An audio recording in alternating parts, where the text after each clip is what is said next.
rejet de compte de campagne du candidat conduit à la saisine du juge de l'élection qui peut décider, ou pas, mais qui peut décider de l'inéligibilité du candidat.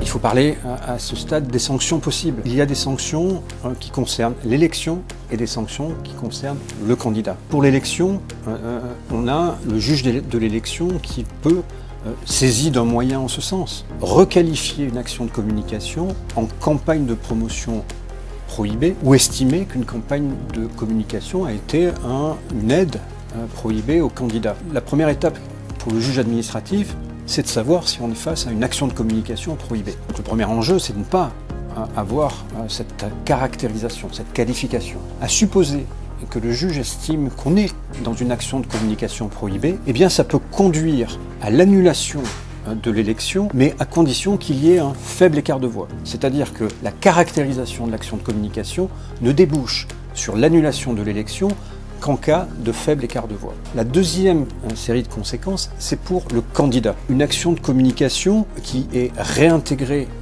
dans le compte de campagne parce qu'on considère qu'elle a constitué un financement illégal peut conduire au rejet du compte de campagne. Et le rejet de compte de campagne du candidat conduit à la saisine du juge de l'élection qui peut décider, ou pas, mais qui peut décider de l'inéligibilité du candidat. Alors du candidat élu, et ça va conduire à la démission d'office, ou du candidat qui n'est pas élu, mais ça va l'empêcher de se présenter à des prochains scrutins. En tous les cas, ça conduit à supprimer l'aide de l'État dans le remboursement, ce qu'on appelle le remboursement de l'État pour les frais de campagne. Évidemment que ces sanctions sont des sanctions qui peuvent être importantes et il faut faire preuve d'énormément de précautions. Cela étant, et c'est bien, et en revenir à ça, ça ne veut pas dire que la période préélectorale ne permet pas de communiquer.